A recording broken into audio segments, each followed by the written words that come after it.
My friend, let me tell you this. There are moments when you sit in a crowded room, and though no one is measuring your height, you suddenly feel yourself shrink. Not because you are worth any less, but because someone chose to treat you as if your presence didn't matter. A roll of the eyes, an interruption mid sentence, a faint laugh behind your back. Have you ever felt that feeling is like a small blade, not enough to kill you, but just enough to make your heart sink for a few seconds? But then experience taught me something. Disrespect has never been a true reflection of your worth. It is merely the shadow of someone else's fear and insecurity. And when you understand this, you realize you have two choices: react instantly to teach them a lesson, or stand still. Observe and walk away with your dignity fully intact. I want you to imagine a general on the battlefield. He doesn't fire wildly just because he hears a noise. He observes, analyzes, and calculates every move. You can do the same in your own life. When someone tries to provoke you, sometimes a quick reaction isn't strength, it's a trap. They want you to lose your composure so they can prove themselves right. But if you smile, stay silent, and look them straight in the eye, you're sending a message stronger than any words: you can't touch me. An old friend of mine was once publicly belittled by a colleague during a meeting. Everyone waited for her to fight back, but she simply took notes, smiled, and continued with her work. 6 months later, when the project she led won a major award, the very person who had mocked her was the one shaking her hand in congratulation. She told me, "I don't need to win the argument, I just need to win my life." With over 10 years of working with people reclaiming their self-worth, I've realised there's a tool few people truly use: distance as a form of discipline. When you create distance, not out of anger, but to protect your energy, you reset the standard for how others are allowed to treat you. And science backs this up. Your nervous system needs space to break free from the stress loop. Distance gives your brain the room to process, to heal, and to see things more clearly. There's something else I want to add to your toolkit: be selective with your presence. You don't always need to show up just to prove something. Your presence is an asset, and like any valuable asset, it must be protected. Don't give people such easy access that they forget its value. When you show up selectively, your words and actions carry far more weight. And one more thing, something very important: invest in quiet growth. Not every step forward needs to be announced. Sometimes the most powerful way to respond to doubt is to become living proof of what they once said was impossible. I once met a patient, a man his family had labelled a failure, who spent 2 years studying at night to earn his college degree. He didn't tell anyone. On graduation day, he sent a single photo of himself in a cap and gown to the family group chat. No explanation, just results. And in that moment, every word of disdain faded away. You see, silence is not emptiness, it's the space where strength is forged. When you know when to speak and when to stay silent, you are controlling your own narrative.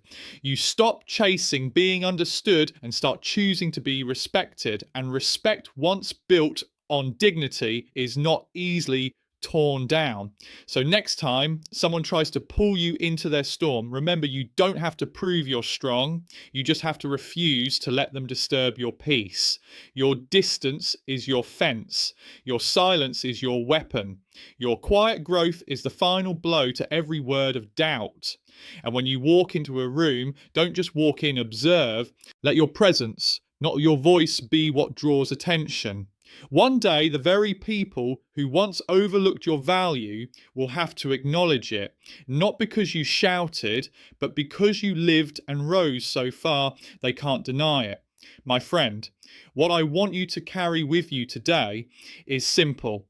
You don't need everyone to understand you to have value.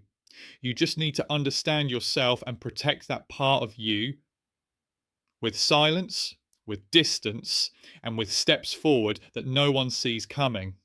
When you do this, you don't just kill disrespect, you turn it into fuel to rise higher.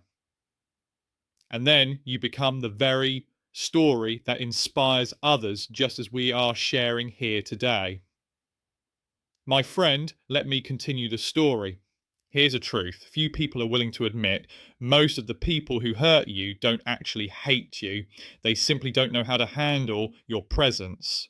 Your light is too bright for their eyes, your steadiness too solid for the shaky ground they stand on. So they choose the easier path, bringing you down instead of elevating themselves. But here's what resilient people understand deeply: you can't control them, but you can absolutely control how you respond. And this is where true maturity begins. I remember working with a young CEO who was publicly mocked by a veteran shareholder during a board meeting. All eyes were on him, waiting to see how he would respond. Instead of arguing, he simply nodded, took notes, and went on presenting his plan. 6 months later, when the company's revenue had grown by 35%, it was that very same shareholder who stood up to shake his hand and offer praise. The CEO told me if I had exploded that day, I would have burned my entire strategy just to satisfy my ego for 5 minutes. You see, real victory isn't silencing the other person in the moment, it's making sure they never get the chance to treat you that way again. And the way to do that isn't always to counterattack. Sometimes it's taking a step back, not to retreat, but to observe more clearly. I want you to imagine you're playing chess. You don't need to move a piece every turn to win. Sometimes the strongest move is no move at all. You wait until your opponent makes the mistake. In life, waiting doesn't mean weakness. Waiting means keeping your heartbeat steady and giving your mind enough time to see the entire board. Neuroscience shows that when you remain calm under pressure, your brain activates the prefrontal cortex, the center of logic and decision making. In contrast, when you explode emotionally, the limbic system, the more primitive part of your brain, takes over, making you more likely to say or do something you'll later reality or regret. I also want to remind you of this: don't let yourself become the person who's always there for those who don't appreciate it. I once coached a woman who was seen as the saviour in her family and circle of friends, always answering calls in the middle of the night, always rushing over when someone needed help. But those very same people were the first to take her for granted, believing she would always be there no matter how they treated her. It was only when she began setting boundaries, declining some calls, refusing certain requests, that they slowly learned to respect her time and energy. And you know what? Investing in quiet growth is also a subtle form of counterattack. While others are busy gossiping or doubting you, quietly learn a new skill, build a meaningful connection, or upgrade yourself in ways no one expects. Then one day when you show up, your results will speak for themselves. Here's a question I want you to think about. What do you want people to remember about you? An impulsive reaction in the moment, or a lifetime of lasting achievements? Because in the end, my friend, your silence will be the foundation of respect. Your distance will be the lesson for those who once underestimated you. And your quiet growth will be the proof that you didn't just survive disrespect, you turned it into fuel to rise higher. One day, when you walk into a room, people won't think that's the person who was once looked down on. They'll think that's the person who went further than anyone expected, and you won't have to say a single word. I want to leave you with this gentle but profound reminder. There will come a time when you look back at the people who once belittled you and realise you're no longer angry. Not because you've forgotten, but because you've gone so far, so high, that their energy can no longer reach you. That is the sign of true growth, when you don't need to slam doors or shout to protect yourself. You simply aren't there anymore. I remember a woman who came to me at a time when she was exhausted from constant criticism from her family. They told her she would never be good enough to run her own business. She didn't argue, she didn't try to convince them. Instead, she quietly worked, learned, failed, and stood back up over and over again. 3 years later, she opened a small shop that quickly became busy and successful. When a relative came by to make a purchase, she simply smiled and welcomed them like any other customer. Afterwards, she told me, in that moment I realised I had won not against them, but against the version of me that always needed to be validated. And that's the key. You don't need to defeat other people. You need to defeat your old self. Because if you spend all your time reacting, you'll get trapped in the emotional loop they've created. But when you focus on upgrading yourself, the distance between you and them will naturally grow until they no longer have any influence over you. One thing I've learned from more than 10 years of working with people is this self-respect is the strongest shield. When you truly know your worth, you won't let disrespect shatter your inner peace. And science confirms it. When you maintain self-control, your body produces less stress hormone, your mind becomes clearer, and your decision-making improves. You become far less susceptible to manipulation. So, the next time someone tries to pull you into their emotional storm, try standing still, not in fear, but in strength. Let them see that no words can shake the pillar you've set for yourself. And remember, your silence is not an empty space, it's a mirror. It forces others to look back at themselves and face the parts they often avoid. Not everyone will change after seeing that reflection, but that's not what matters. What matters is that you've protected your peace and your direction. Finally, I want you to carry this with you. Not every invitation to battle is worth your participation. You were not born to react to everything. You were born to build, to lead, to create a legacy that others have to look up to. And the most powerful way to kill disrespect is to let it die in oblivion while you keep living, keep rising, keep shining, even without saying a word. That is when you don't just overcome disrespect, you become living proof that peace, distance, and quiet growth are the ultimate forms of strength. My friend, if the last 3 parts were the bricks of the foundation, then this part, I'd call it the light at the top of the tower, because there comes a moment when you realize everything you've learned, silence, distance, self-discipline, is not just to protect you from disrespect. It's to create a new kind of presence, a kind of energy that makes people, even those who don't know you well, want to sit up straighter when you walk into the room. I once coached a group of young leaders and I told them this: you don't need to be loud to get noticed. You need a presence that commands attention before you even speak. That presence comes from within, from knowing exactly who you are, what you're doing, and what no longer deserves your energy. Another example, I remember a pianist who attended my training. For years, he was criticized for playing in a style that was too simple. At first, he reacted trying to prove himself with complex technical pieces, but then he realized that wasn't his true essence. He returned to his original raw yet deeply emotional style, the one that had touched audiences from the start.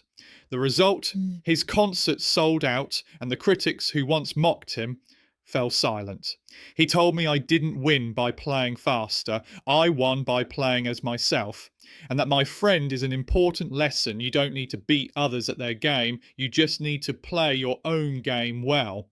I know sometimes keeping your distance, staying silent and growing quietly can feel lonely. That loneliness may make you question whether you're on the right path, but trust me, that space is not meant to be filled with noise. It's the space where you build something so remarkable that when it's complete, people will have no choice but to be silent in awe. You can try this the next time you're challenged. Instead of reacting right away, take a deep breath, smile, and ask yourself, will this action lead me to a better version of myself? If the answer is no, hold that energy back. Pour it instead into reading a book, exercising, working on a small project, or simply spending time with people who truly respect you. Remember, progress doesn't need to be loud to be powerful. Like the process of a seed sprouting its strength builds silently underground until the day it grows into a tree, and by then, no one can deny its existence. When you understand this, disrespect stops being a wound. It becomes a signal that you've touched a limit others aren't ready to face. And instead of stopping to convince them, you keep going so that when they finally look up, you're already somewhere else, higher, brighter, stronger. So my friend, remember this. People may forget what you said, but they'll never forget how they felt when they were around you. Let that feeling be peace, certainty, and an energy that makes them think twice before disrespecting you again. Not because you intimidate them, but because you give them the sense that to step into your world, they must enter with respect. I call this part rising out of reach. There comes a point in your growth journey when you realize you're no longer on the same frequency as the arguments, the gossip, or the petty challenges that once kept you up at night. Not because you've grown cold, but because your mind is now occupied with bigger goals, deeper plans, and a future where those things, well, simply don't matter anymore. I remember a student telling me, "Coach, I knew I had changed when someone who once made me cry all night sent me a provocative message, and I just let it sit there. No reply, no anger, no need." That is rising out of reach, not running away, but climbing to a height where the noise below can't reach your ears anymore. You see, when you stop reacting, you reclaim your time and energy, two of the most valuable resources a person has, and you begin using them to create real value, to invest in yourself, to build something that even those who once underestimated you will have to acknowledge. There's a saying I often share with my clients. Not everyone who leaves the table is a loser. Sometimes they've simply taken a seat at a different table, the one where the players operate at a higher level. When you choose a new table, you no longer have to prove your worth because everyone there already knows that each person has passed the same test you have. And at this new table, you'll find yourself speaking less and listening more, not because you're afraid to be overshadowed, but because you know that sometimes silence is the strongest answer. When you learn to let your actions speak for you, you'll find respect comes faster, deeper, and lasts far longer than any explanation ever could. My friend, I want you to remember this. Truly mature people don't try to extinguish every small flame. They learn how to walk among them without getting burned, because they know if they stop to fight every spark, they'll never have enough strength to reach the mountaintop. And when you stand at the peak, looking back at the road you've travelled, you'll smile, not because you've gotten revenge on anyone, but because you know every challenge, every moment of disrespect, every bit of distance you once created, all of it helped bring you here.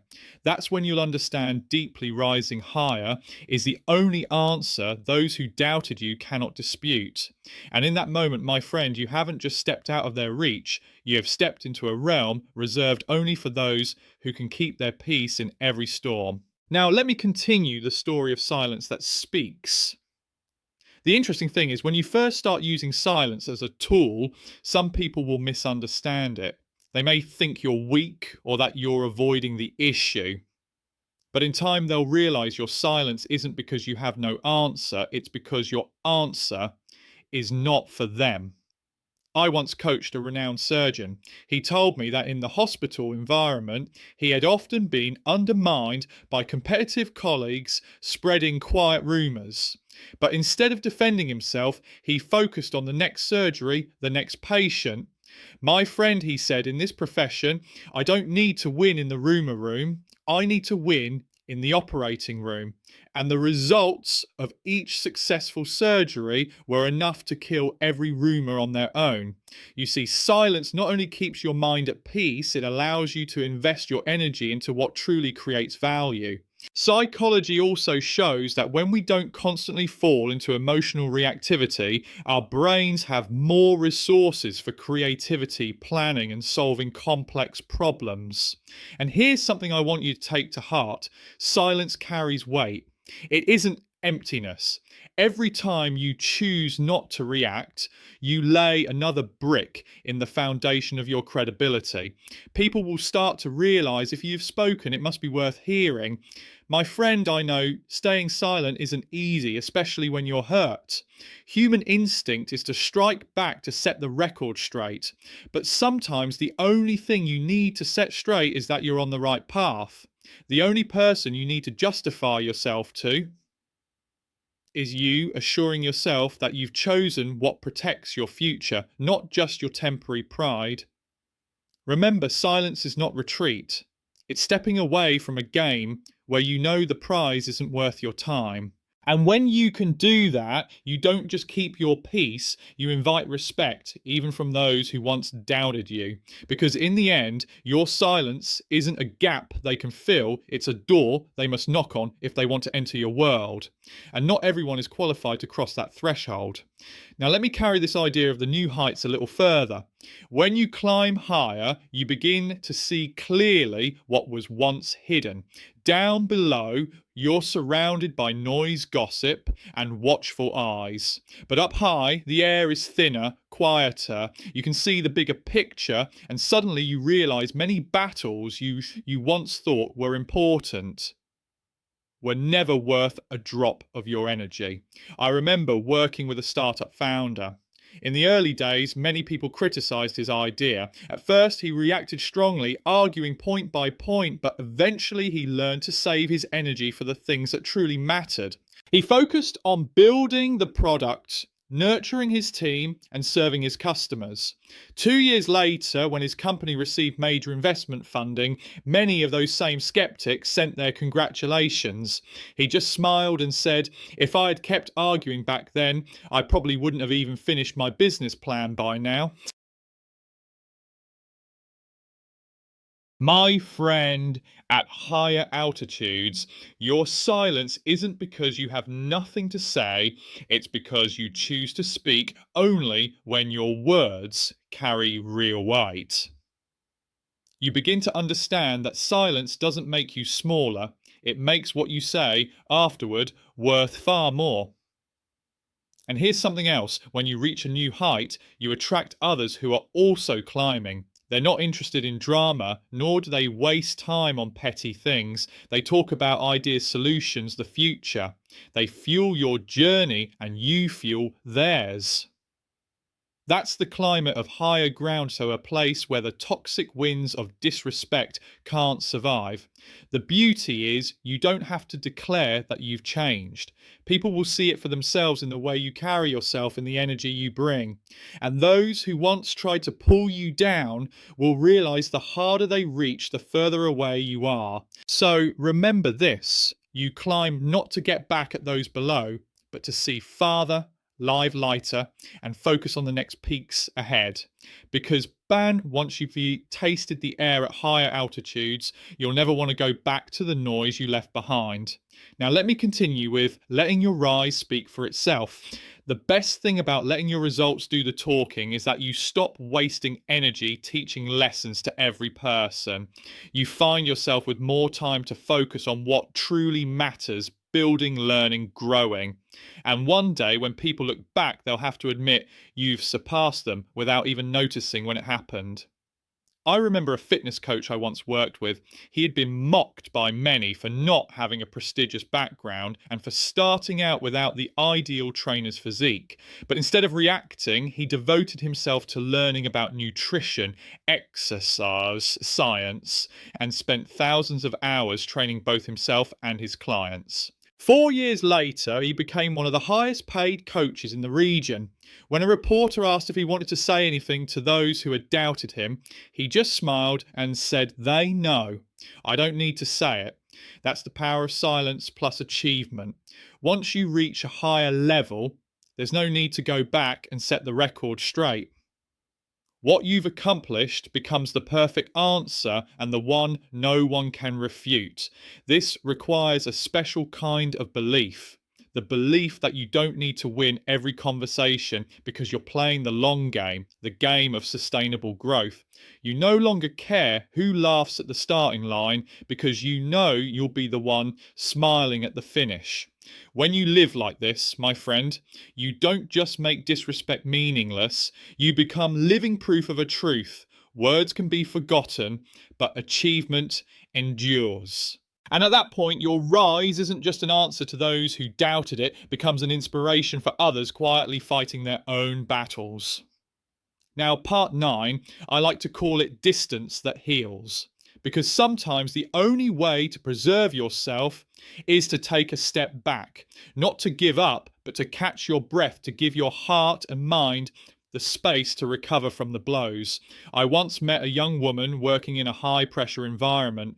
She was constantly gossiped about and mocked by her colleagues. At first, she fought back. Each time, she felt like she won in the moment, but the rest of the day, she was drained. One day, she decided to withdraw, no longer responding to provocations, no longer joining toxic conversations. Instead, she spent her lunch breaks learning new skills, reading, exercising. 6 months later, she was promoted. She told me distance showed me who truly matters, and it helped me reclaim the best parts of myself. Science agrees, Jang. When you create distance from negative sources, your brain reduces activity in the stress response areas and increases long-term thinking. Distance doesn't just protect, it restores. But I know keeping your distance isn't easy. Our instinct is to resolve it now to set things straight. Yet sometimes staying silent and walking away from a situation isn't avoidance, it's a conscious choice not to be dragged into an endless cycle. And the interesting thing is, distance has the power to clarify everything. The people who truly value you will find ways to bridge that gap to stay connected. Those who are only attached out of habit or self-interest will disappear. That's natural selection, gentle but effective. So, my friend, remember this: the right distance at the right time is a powerful medicine. It gives you space to heal, to grow, and to return if you choose, with a calmer heart, a clearer mind, and a stronger version of yourself. Peace is the summit. After all the times you've chosen, silence created distance, and let your results speak for themselves, you'll realize the most valuable thing you have gained isn't money, fame, or recognition. It's a steady mind that is no longer easily shaken. I once spoke with a former US soldier who had stood in the middle of real gunfire and later stepped into the cutthroat world of business. He told me, in the military, we learned to stay calm when bullets were flying. In life, I've learned to stay calm when words are flying. That line stayed with me because it captured the essence of true maturity. When you no longer let every provocation pull you out of your peace, you've found real freedom. Peace doesn't mean there will be no storms around. It means you've become the kind of ship that won't capsize when sudden waves hit. You know which battles to fight and which to let pass. You no longer get pulled down by meaningless arguments, and the beautiful thing is peace spreads. The people around you will feel it too. This doesn't happen overnight. It's built from hundreds of moments when you choose silence over arguing, distance over reacting, and action over complaining. Each time you add another layer of armor around your heart, not to make it cold, but to make it resilient. When you reach that state, disrespect loses its power. It's just a passing breeze, not enough to shake a deeply rooted tree. And you realize not everyone will understand your peace, but those who need to will feel it the moment they're near you. So, my friend, let peace become your standard of living. When people think of you, let them think of someone steady, unshakable, and who makes others feel safe. That's the real summit, not where you've defeated others, but where you've conquered the storms that once raged inside you. Selective presence. When you've walked the path of silence, distance, and peace, you step into a new phase. You don't show up everywhere, you don't respond to everyone, and you don't join every conversation. Not because you're arrogant, but because you understand that your presence is a valuable asset and all valuable assets must be protected. I remember working with a famous photographer. In the past, he accepted almost every collaboration, attended endless events, and posted daily. But eventually, he realized he was burning out and that his image had become overexposed. He decided to take on only projects that aligned deeply with his values and vision. The result? Every time he appeared, people paid attention and his work became more sought after than ever. My friend, when you choose your appearances wisely, every word you speak and every action you take carries more weight. People start listening not because you speak often, but because they know that when you do, it's worth hearing.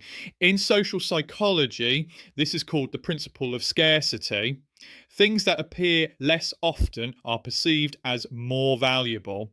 But here, scarcity isn't about creating fake distance, it's about protecting your energy and your image from being spent on the undeserving. This also changes the way you enter a room. You don't need to make an impression instantly. Your confidence, your gaze, your way of listening will tell your story for you. You let people approach and discover more instead of rushing to hand them your entire life story just to be accepted.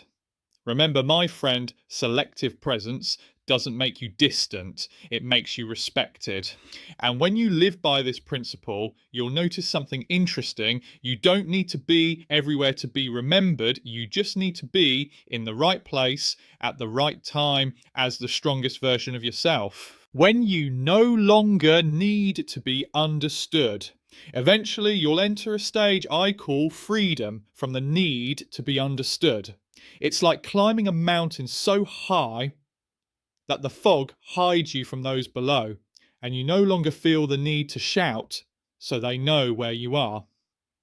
I once coached a female marketing director. In the beginning, she spent so much time explaining, defending, or correcting every misunderstanding about her. But over time, she realized the more she tried to explain, the more she got pulled into conversations that led nowhere. So she chose silence, focused on her work, and let the results speak.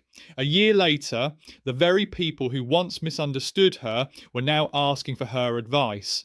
You see, my friend, when you're no longer driven by the need to make everyone understand you, you gain a whole new kind of freedom. You reclaim your time, your energy, and your emotions to invest in what truly creates value. More importantly, you protect your inner peace no matter what others are saying. Psychology shows that the desire to be understood is a natural human instinct.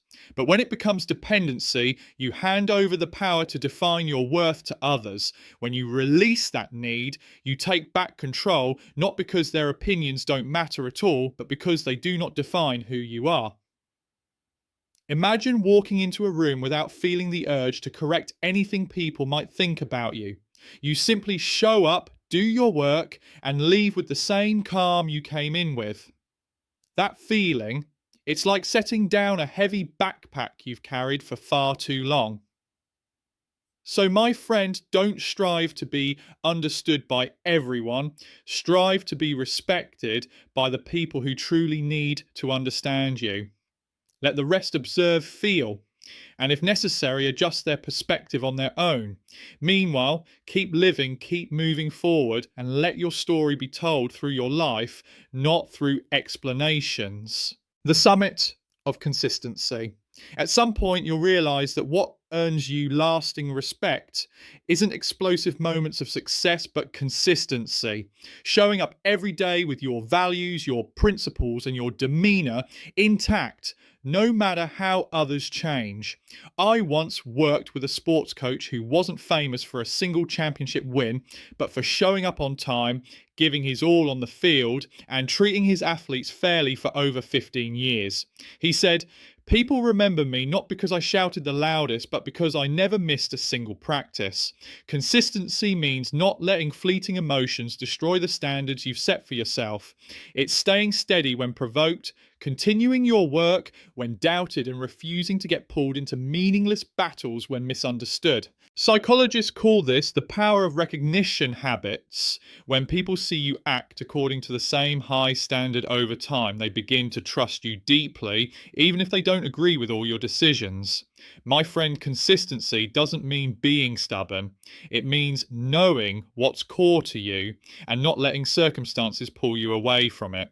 Like a lighthouse, no matter how big the storm, its light stays steady, guiding ships to safety.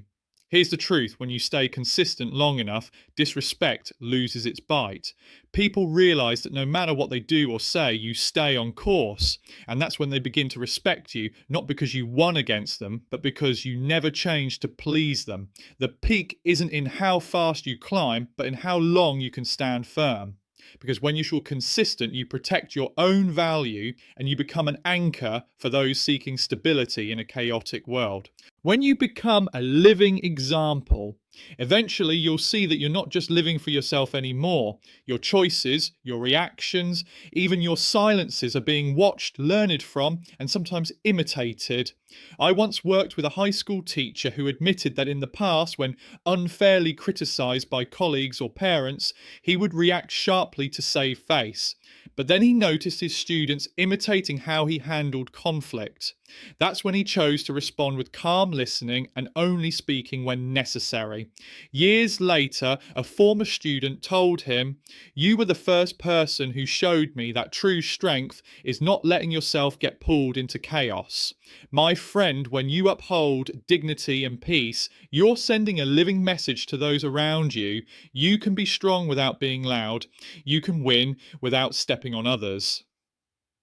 Social science calls this modeling influence. People learn far more from how you live than from what you say, which means that every time you choose silence over arguing, distance over retaliation, and action over complaint, you're not just protecting yourself, you're teaching someone else how they can do the same.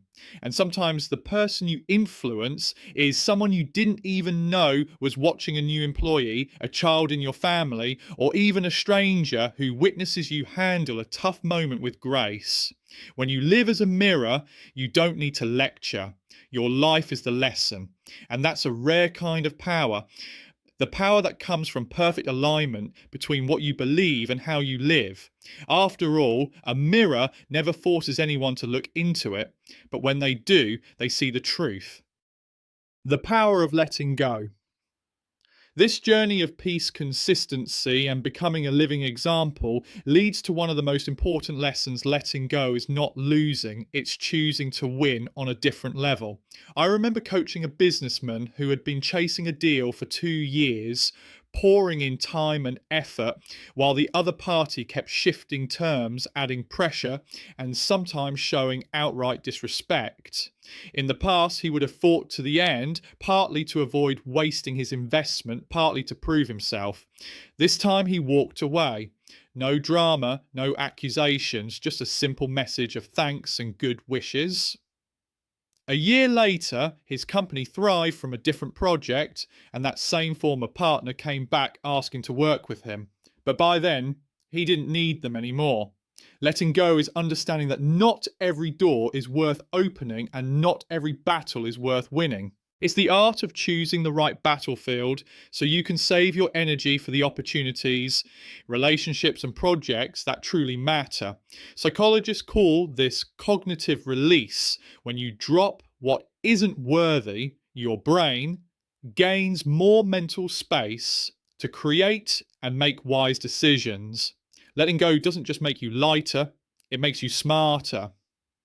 Some may think letting go means weakness, but the truth is, only the strong can let go. The weak cling out of fear of loss. The strong understand that losing what's unnecessary is making room for what's essential.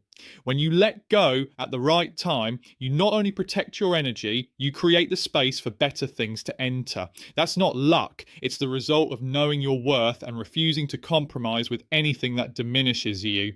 So, my friend, don't fear letting go. Sometimes the only thing standing between you and your best self is the thing you've been holding on to for far too long. During a public talk, an audience member stood up and asked a loaded question, clearly not seeking an answer, but trying to provoke discomfort. Instead of firing back, he simply smiled, nodded, and remained silent for a few seconds. The pause lasted long enough for the entire room to fall quiet. Then he calmly continued his talk as if he had never been interrupted. Afterwards, several people approached him and said, "That moment when you said nothing was the moment I respected you the most." My friend, here's the fascinating part. When you know how to use silence at the right moment, it's not an empty void. It's space that allows your message to sink deeper. In communication, sometimes what you don't say is what people remember most. Communication psychology calls this the pause effect. The brain naturally fills silence with the listener's own thoughts and emotions. When you don't react immediately, you give them a chance to sit with their own words or actions. And over time, your silence begins to carry weight. People realize that if you don't respond, it's not because you have nothing to say, it's because you've chosen to speak only when it truly matters. That choice makes them more thoughtful before they speak to you again. So, my friend, never underestimate the power of silence. Let it be part of your language, a language without sound, but with deep, lasting impact. When you master this, your silence won't just protect you, it will define you. When respect becomes reflex, if you've walked the path of silence, distance, consistency, and letting go, there will come a time when respect for you no longer has to be demanded, it happens naturally. It becomes an automatic response whenever people enter your space. I remember a story from a hospital in New York. There was an elderly surgeon who never raised his voice, never boasted, and never imposed on others. Yet every time he walked into the operating room, everyone instinctively stood straighter, lowered their voices, and focused more. No one told them to, but they all did. Why? Because he had built a reputation over decades through every precise surgery, every humane decision, and every moment he chose kindness when he could have chosen anger. My friend, that's what happens when respect no longer depends on your title, position, or authority, but comes from who you are. People don't respect you because they fear you, they respect you because they want to. Psychology calls this soft power the kind of influence that doesn't overpower others yet leaves a deep lasting impact. It's built on the consistency between your words and actions, the fairness in your treatment of others, and your unwavering values, even when it would be easier to set them aside. When respect becomes reflex, life gets lighter. You no longer have to manage every relationship to ensure boundaries are respected. Those boundaries already live in people's awareness because they know who you are and where you stand. Remember, reputation can't be asked for, bought, or demanded. It's formed by living the right way long enough. Once you have it, you don't need to raise your voice to be heard or fight to be seen, because people have learnt to listen and watch you all along. The peak of influence. When respect has become reflex, you reach a new stage. You can change people's behaviour and thinking simply through your presence and the way you live. I recall a story from a tech company. There was a senior leader known for never criticising employees in public. If he had feedback, he would invite them into his office, speak softly, and focus on solutions. Over time, the entire company culture shifted. Other managers began doing the same, and gradually the workplace became more respectful with noticeably less tension. One person, through consistency and principle, created a ripple effect. My friend, this is the peak of influence. You don't just impact one person, you shape the way a group or even an entire organization treats each other. And this doesn't come from slogans on the wall or fiery speeches, it comes from living what you preach. Organizational psychology calls this behavioral ripple effect. When people repeatedly witness a positive behavior, they unconsciously adjust their own actions to align with it so as not to break the unspoken standard. The beauty is this influence lasts far longer than positional authority. Authority fades when you leave a role. True influence remains long after you're gone. People will remember and continue the behavior because they've experienced its value. And here's the best part: when you reach this level of influence, you no longer need to seek recognition. The positive changes around you become the clearest evidence of your impact. So, my friend, don't just aim to win a conversation, aim to plant the seeds of a culture. A single word may change a day, but a living example can change a generation. The legacy of peace. When you've lived long enough with principle, stood firm enough to avoid meaningless battles, and stayed consistent enough to create lasting influence, you begin to leave a legacy. Not a material one, but a legacy of how to live. I once met an elderly woman in California, over 80 years old, who had been a nurse for 40 years.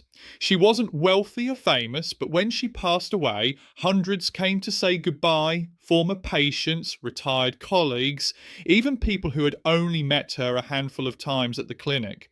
They all said the same thing. She always smiled, always listened, and never made anyone feel small. She didn't leave behind much money, but she left behind a shared memory. She made me feel valued. My friend, that is the power of a life lived in peace and respect. It touches more people than you realise, and it continues to live on long after you're gone. Social psychology has a concept called legacy influence when a person passes away or leaves an environment, yet their habits, values, and way of treating others continue to shape how people behave. This only happens when those values have been lived consistently over time without promotion, without display. And here's the thing, you can't personal brand your way into such a legacy with a marketing campaign or slogan. You can only live it day by day until people feel that this is truly who you are. When you leave, whether it's a job, a relationship, or ultimately this world, what people remember will not be how many arguments you won, but how they felt when they were around you. So, my friend, live each day as if you are writing the opening pages of the legacy you'll leave behind. Because in the end, words of disrespect will fade with time, but the peace and dignity you've cultivated will remain like a gentle echo that outlasts a lifetime. The journey closes the circle. Opens, my friend, when you have walked through it. All those first moments of silence, the healing distance, the steadiness, the letting go, and the leaving of a legacy. You will realise this is not the end, but the start of a new circle. Every time you reach a new height in peace and dignity, life will send fresh challenges, different situations, different people, different environments. And all of them will, in their own way, ask you the same question. How will you respond? A diplomat once told me, "We are never so good that we don't need practice." The further we go, the more refined the practice becomes. When you've mastered staying calm in the face of sarcasm, life will test you with situations that demand patience on a deeper level. When you have learned to let go of an unworthy opportunity, a more tempting one may appear, still requiring you to decide whether it truly fits. This circle is not meant to exhaust you, it's meant to keep you growing. Because dignity, peace and respect are not states you achieve once and keep forever. They are a way of living, nurtured daily. And as you step into each new circle, you'll notice you've changed. You react more slowly, observe more deeply, speak less, but with more precision, and live with less pressure to prove anything. You no longer strive to become someone, you simply are yourself. And that is the greatest power. So, my friend, this journey closes only to open another one that is deeper and more refined. And I believe that if you keep living by the principles we've discussed throughout these 20 parts, you will not only rise above all forms of disrespect, but also turn your life into living proof that true strength lies in keeping your peace, even as the world around you changes. Passing the flame to the next generation. My friend, when you've lived long enough, faced enough trials, and kept your peace through every storm, you'll discover a new responsibility to pass that flame to those who come after you. I once met an elderly basketball coach. He no longer played, no longer sought recognition, yet he still came to the court every afternoon to train the kids. When I asked him why, he smiled and said, "I can't keep this flame to myself forever. I have to pass it on so that when I leave the court, someone else will keep it burning." Peace, dignity, and inner strength are not just for you to live more easily, they are treasures you can give away. When you share your stories, your experiences, and even the painful lessons you've endured, you shorten someone else's path, helping them avoid the pitfalls you once fell into. Psychology calls this the inspiring mentor effect, when someone not only teaches skills, but also passes on mindset, values, and ways of thinking. This kind of impact lasts because it doesn't just change what people do, it shapes who they become. And the most beautiful part, Every time you give away what you've learned, you reinforce it within yourself. Each retelling reminds you why you chose silence, why you chose steadiness, why you let go, and why you chose peace. You don't just recall the story, you live deeper into its truth. So, my friend, don't let this journey end with you. Tell it, ride it, or simply live it openly in front of those who need to see it. Because once you pass the flame to the next generation, you're not just protecting it, you're turning it into a beautiful fire, bright enough to light the path for many other lives. Closing the journey, opening a new life. My friend, I believe you now see clearly. This has never been just about strategies for dealing with disrespect. It's been a journey of transforming the way you show up in life. Peace, dignity, steadiness. These don't come from reading a single quote or hearing one lecture. They are formed through the small daily decisions you make. The decision to stay silent when it matters. The decision to step back and create space. The decision to release what isn't worthy. Above all, the decision not to let others define your worth. Life will still test you. New faces will appear, new circumstances will arise, but the tests will feel familiar. How will you respond? How will you guard your peace? Each time you'll have the chance to strengthen the person you are becoming. And when you live fully in what you've learned, you don't just shield yourself from negativity, you become a source of quiet inspiration for those around you, sometimes even for people you never knew were watching. That's when your personal journey extends beyond you becoming a silent but lasting influence. Remember, peace is not the prize at the end of the road. Peace is how you walk the road step by step, whether the path is long or short, whether the weather is sunny or stormy. And when you walk that way long enough, you will look back and see you didn't just survive the hard years, you lived well, lived true, and left a mark. So, my friend, this is not a full stop. This is the moment you stand at the doorway of a new life, one where you know exactly who you are, what you want, and how to keep your heart at peace, even as the world outside changes every day. You know, sometimes in life we think our value depends on how others see us. But after years of working with hundreds of clients, from business leaders to athletes to everyday people trying to find themselves, I've learned one truth. Someone else's disrespect says far more about them than it does about you. It often comes from fear, insecurity, or a weakness they're trying to hide. And if you react impulsively, if you let your emotions flare, you're handing them the power to control you. I remember one of my former clients, a woman who worked as a manager in a large corporation. She told me that during a meeting, a colleague kept cutting her off and undermining her ideas in front of everyone. Instead of snapping back, she simply sat still, smiled, and kept taking notes. After the meeting, she sent the entire team a clear, well-structured email summarizing her ideas. The boss praised her for it. She told me, "The moment I stayed quiet that day, I kept control of my own narrative." You see, silence isn't weakness. When used with intention, it's a language of power. And it's not just silence, distance is also a form of discipline. Distance isn't about punishing someone, it's about keeping a safe space for your own peace. Think of it like a garden. If you let everyone walk through it carelessly, trampling flowers, its beauty will disappear quickly. But when you build a fence, tending each corner with care, those who are invited in will value it more. I once saw this in another client, a single father who realised that spending less time with a few negative friends gave him more energy for his daughter and his career. This world will treat you based on the image you project and the way you carry yourself. Don't wait for someone else to hand you their approval. Shape to your own story. I often tell my students that true confidence doesn't come from speaking the loudest.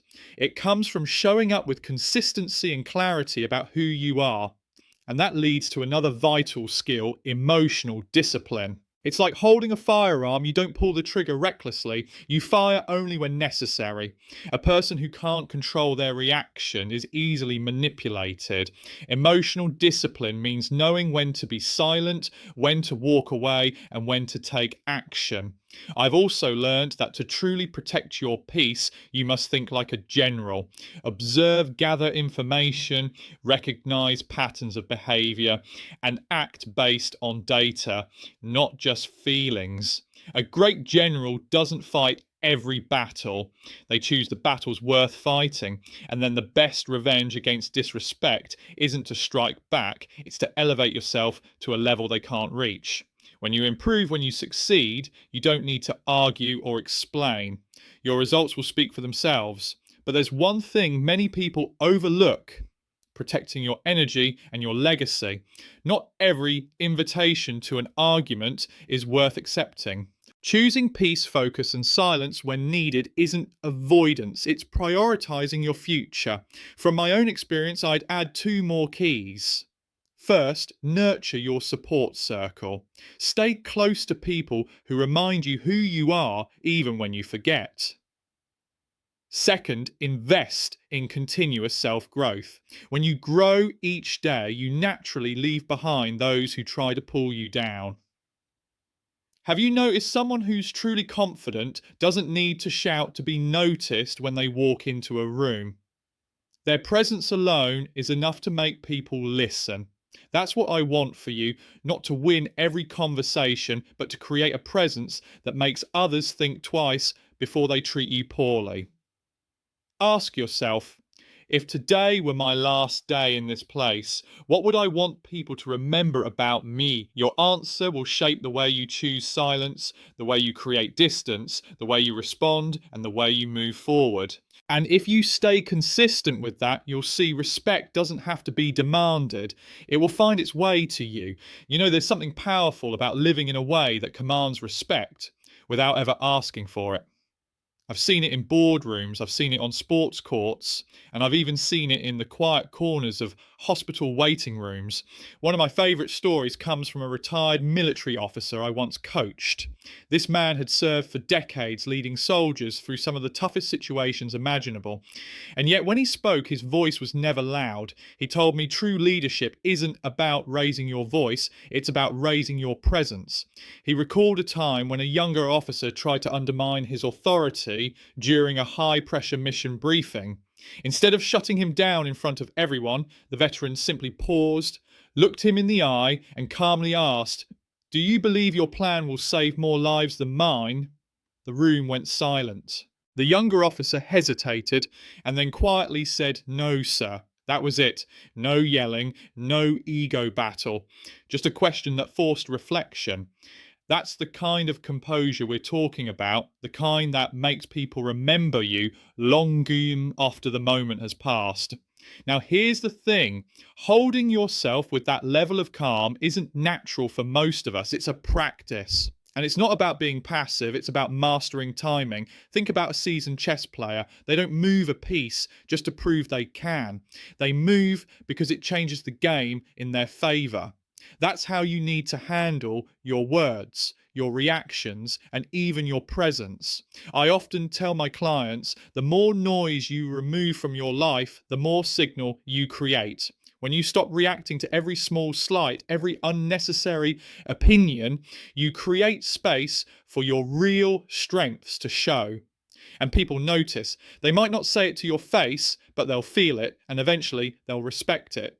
I remember coaching a young entrepreneur who was constantly pulled into arguments with competitors on social media. He thought defending himself online was protecting his brand, but in reality, he was exhausting himself and giving free publicity to people who didn't deserve his energy.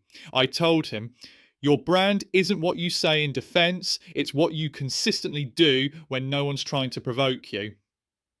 6 months later, he came back to me, calmer, more focused, and with a business that had doubled in revenue. All because he redirected his energy into building, not battling. And that's where legacy comes in. Your reputation is what people say when you're in the room. Your legacy is what they keep saying when you're gone. You build that legacy not by winning arguments, but by winning trust through your actions, your consistency, and the way you carry yourself when things get hard. So, Let me leave you with this question today. If someone were to describe you to a stranger 5 years from now, what would you want them to say? Would they say you were quick to react, or would they say you carried yourself with dignity no matter what? Because every choice you make, every silence you keep, every battle you walk away from, every success you let speak for itself adds another brushstroke to the portrait of your life. And one day you'll look back and realize you weren't just protecting your peace, you were building something much bigger, something that will outlive every moment of disrespect you've ever faced. My friend, I want you to picture this. You're at a crowded party, music's loud, people are chatting and laughing. Then someone walks over, says something just loud enough for the people around to hear a little jab that turns you into the punchline. In that moment, you've got two choices: fire back instantly to get even, or simply smile, give a slight nod, and turn back to continue your conversation with the person next to you as if it didn't touch you at all. And in that split second of choosing silence, you have sent a clear message: I'm not playing this game. I once saw something like this with a veteran basketball coach I worked with. During practice, a young player got frustrated and tossed out a disrespectful comment. The coach didn't yell, he didn't react, he just said, "You've got 5 minutes to get your head right. When you're ready to learn, I'll be here." The player came back later, apologised, and finished practice with a whole different attitude. The coach didn't win with words, he won with composure. And that's what I want you to see. Composure isn't passive, it's an active form of strength. When you don't react the way they expect, you break the script they were trying to run. They lose control and you keep all of yours. But here's the thing, you can't do this cold. You've got to train for it like a mental athlete. Nobody can stay calm in the heat of the moment if they haven't practiced before. I tell my clients to start small traffic jams, long checkout lines, or an annoying email. Every time you choose to take a deep breath instead of firing off a reaction, you're building your patience muscle. And here's the other key: lasting respect doesn't come from one single moment. It comes from being consistent in every moment. If you stay quiet today but blow up tomorrow, your message gets lost. But if you're steady in your work, your family, your community, people will eventually learn you're not someone they can shake easily. Ask yourself this: how do people feel when they stand next to me? If the answer is safe, respected, and at ease, then you're on the right track. And if you keep that up long enough, you'll see not only do you change the way people treat you, you change the way they treat each other. Because, my friend, real power isn't about making people fear you. It's about making them carry respect for you, even when you're not in the room. And that's the kind of power no one can take away from you. My friend, there comes a point when you realise that the strength and peace you've been cultivating all this time aren't meant to serve only you. They're like a flame. The more you keep it hidden, the weaker it becomes. But when you pass it on, it blazes brighter and spreads farther. I remember a conversation with an old mentor of mine, a former diplomat now retired. Every week he still spends a few days mentoring young students without taking any payment. I asked him why he's still so patient and generous with his time. He smiled and said, "When you've learned how to stay calm in the middle of a storm, that's the greatest gift you can give to others. I don't want this skill to disappear when I'm gone. That's what I call passing the torch to the next generation. Not through flashy lectures, but through real stories, by letting them see how you handle pressure, how you keep your dignity, and how you keep moving forward despite the challenges." That kind of influence is stronger than any book or speech because it's lived, witnessed, and felt in real time. I once worked with a young female leader. When she first stepped into her role, she often felt pressured to prove herself. After a period of coaching, she changed. She spoke less in meetings, listened more, and only spoke up when it truly mattered. A year later, her team was performing better than ever. New members told me they had learned from her how to stay quiet to make a louder impact. You see, sometimes your legacy isn't just what you achieve, it's how you inspire others to want to become a better version of themselves. But to pass on the flame, you must continuously fuel your own. No one can teach peace if they don't practice it daily. This means continuing to choose silence when it's needed, maintaining distance when it's healthy, and investing in your own growth even when you think you've made it. As a fitness coach once told me, strength isn't something you just keep, it's something you have to train to maintain. Peace, dignity, and self control work the same way. They don't exist simply because you once achieved them, but because you keep nurturing them. And when you pass that flame to others, you're not just helping them deal with disrespect or pressure. You're helping to build a generation that knows how to respect themselves, respect others, and hold on to inner peace even when the world is in chaos. That's when your story stops being just yours. It becomes part of a bigger story carried forward through every person you've touched.